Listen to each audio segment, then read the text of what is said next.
Hello friends, welcome to the लेखा परीक्षा।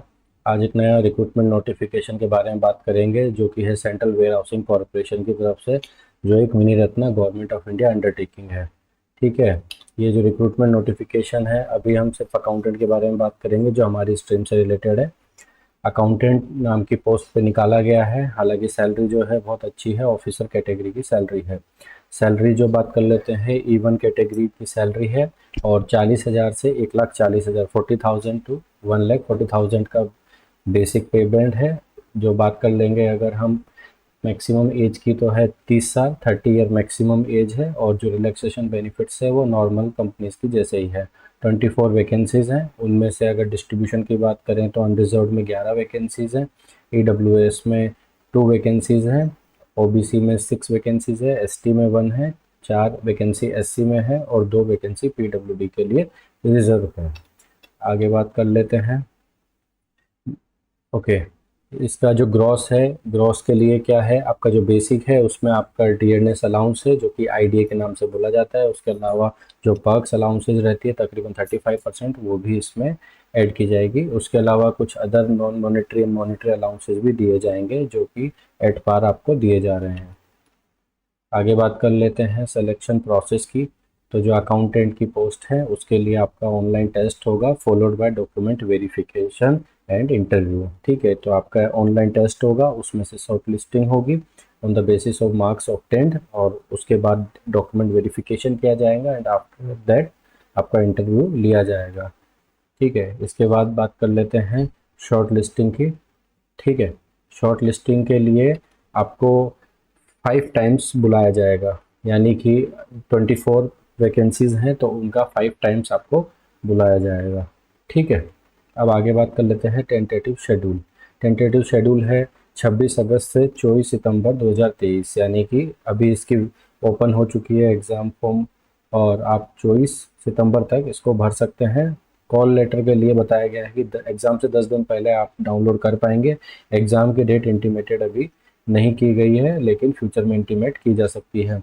तो मान के चलते हैं कि अक्टूबर मिड और अक्टूबर लास्ट में इसका एग्ज़ाम कंडक्ट करवाया जा सकता है।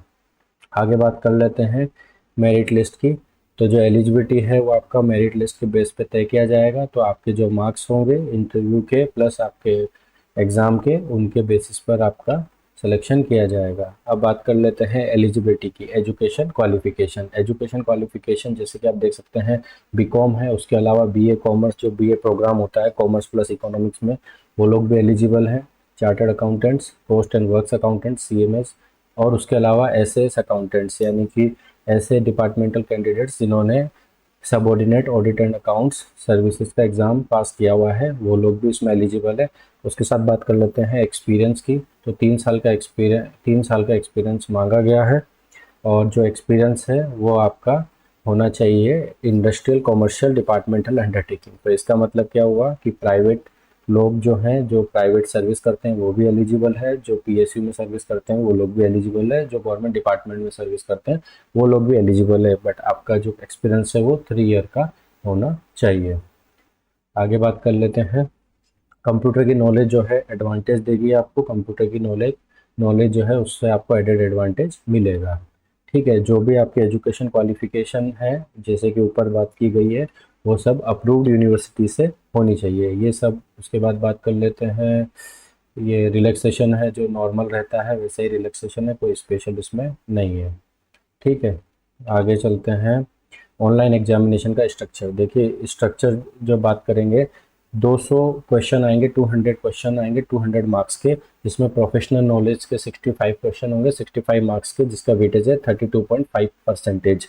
लेकिन अगर आप ठीक से देखें तो प्रोफेशनल नॉलेज जो इंजीनियर्स के केस में मांगी गई है, वहाँ पर तो 55 क्वेश्चन से 55 क्वेश्चन से 110 मार्क्स के, 110 मार्क्स के, यानी कि वहाँ पर उनका जो वेटेज है वो 55% वेटेज है।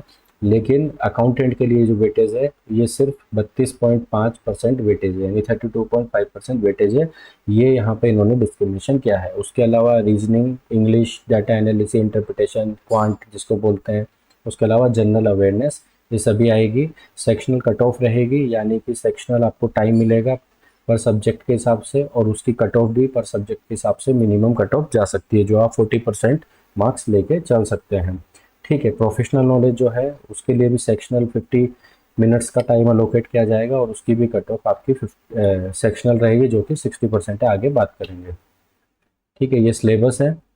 सिलेबस के बारे में हम डिटेल में एक वीडियो बनाएंगे। नेक्स्ट वीडियो में डिटेल में डिस्कशन करेंगे कि सिलेबस क्या क्या कवर करता है, क्योंकि 32.5% हालांकि कम है वेटेज, बट ओवरऑल वेटेज देखेंगे बाकी सब्जेक्ट्स को देखते हुए तो ये वेटेज जो है ज़्यादा है। तो इसकी तैयारी तो आपको अच्छे से करनी है और इसके बारे में हम नेक्स्ट वीडियो में डिस्कस करेंगे।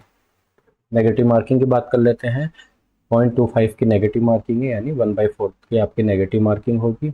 ठीक है, जैसा कि हमने पहले बात की, आपको इंटरव्यू के लिए 1:5 रेशो में बुलाया जाएगा, यानी कि 24 पोस्ट मल्टीप्लाई बाय 5 इतने लोगों को बुलाया जाएगा इंटरव्यू के लिए। ठीक है, उसके बारे में आगे बात कर लेते हैं। मिनिमम स्कोर जो ऊपर हमने बताया था कि 60% आपके फिक्स किए गए हैं प्रोफेशनल नॉलेज के लिए। ठीक है, अगर मान के चलिए कि लोग कम क्वालिफाई हो पाते हैं तो कॉरपोरेशन इसको जो है 60% की लिमिट को कम कर सकता है। अगर ज़्यादा लोग क्वालिफाई करते हैं तो 60% को बढ़ा भी सकता है। इसमें साफ लिखा है, the corporation reserve the right to relax और enhance the requirement of minimum qualifying marks. ठीक है, तो ये बात आप ध्यान में रखिएगा। उसके अलावा इंटरव्यू की बात कर लेते हैं। इंटरव्यू आपका होगा दिल्ली में। ठीक है, मिनिमम क्वालिफाइंग मार्क्स जो इंटरव्यू में है वो आपके हैं 50% फॉर अनरिजर्व्ड कैटेगरी। ईडब्ल्यूएस और अनरिजर्व दोनों एक ही कैटेगरी मानी जाती है इस पर्पज़ के लिए। 45%, 45% है ओबीसी कैटेगरी के लिए, 40% है SC, ST, PWD, ex serviceman candidates के लिए।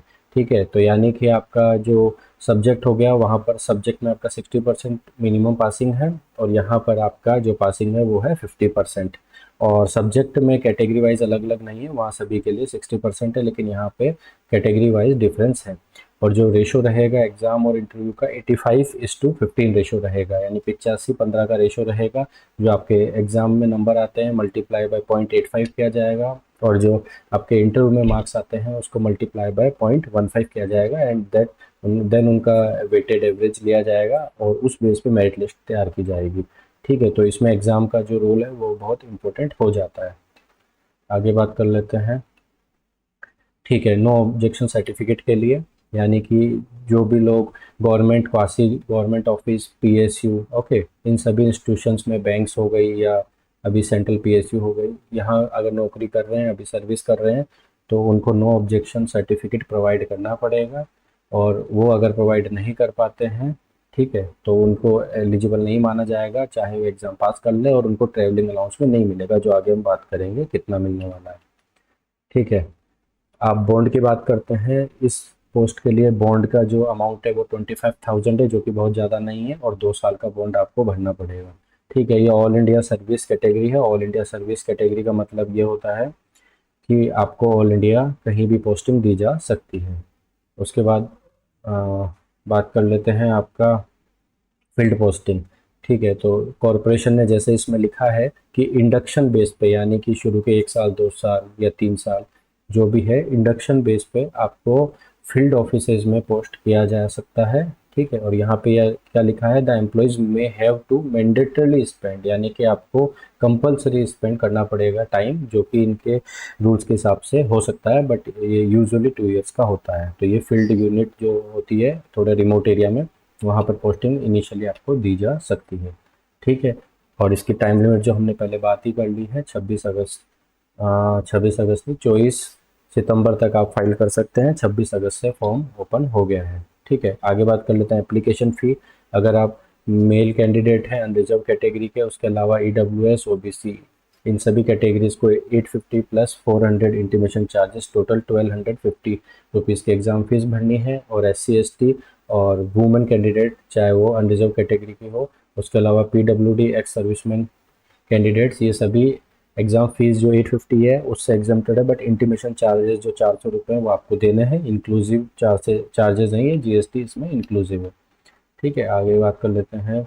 ओके, आउट स्टेशन कैंडिडेट्स, जैसे कि हमने बात करी, इंटरव्यू जो दिल्ली में होगा, दिल्ली में इंटरव्यू होगा, तो आउटसाइड जो कैंडिडेट्स होते हैं, आउट स्टेशन कैंडिडेट्स जो होते हैं, उनको स्लीपर का किराया मिलेगा टू एंड फ्रो। ओके, तो स्लीपर रेलवे या फिर बस उसी कैटेगरी की, यानी कि बेसिकली नॉन एसी। तो स्लीपर का उनको किराया मिलेगा और शॉर्टेड रूट से मिलेगा।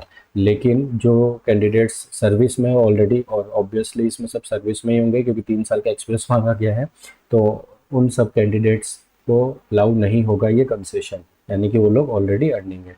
ठीक है, उसके बाद ये सब आपके एग्जामिनेशन सेंटर है, अपने अपने स्टेट्स के हिसाब से आप सेलेक्ट कर सकते हैं। और उसके बाद गाइडलाइंस दी हुई है कि कैसे इसको फाइल करना है। उसके बाद ये एनेक्सर 3 है जिसमें पोस्टिंग लोकेशंस है कि कहाँ कहाँ कॉरपोरेशन के ऑफिस है, आप वहाँ से गो थ्रू कर सकते हैं। ठीक है, उसके अलावा ये लास्ट में लिस्ट ऑफ फॉर्म्स है कि किस तरह के फॉर्म का फॉर्मेट होना चाहिए। तो ये तो बात हो गई हमारी CWC, ठीक है, सेंट्रल वेयर हाउसिंग कॉरपोरेशन की वैकेंसी के बारे में। शॉर्ट में हमारा डिस्कशन हो गया। डिटेल्ड सिलेबस डिस्कशन इसका नेक्स्ट वीडियो में करेंगे, और वहाँ पे इसके तैयारी के बारे में, इसकी स्ट्रेटजी और टाइम कितना हमारे पास एक्चुअली अवेलेबल है, वो सब बारे में बात करेंगे। और इसके बारे में हो सके तो हम जो बेसिक्स की क्लासें हैं वो भी इसकी डाल देंगे, प्लेलिस्ट में ऐड कर देंगे। ठीक है, तो आप इसके लिए तैयारी करिए और फॉर्म भरिए अगर आप एलिजिबल हैं तो, और बहुत अच्छी अपॉर्चुनिटी है ये इस सब कैटेगरी के लिए। Okay, thank you.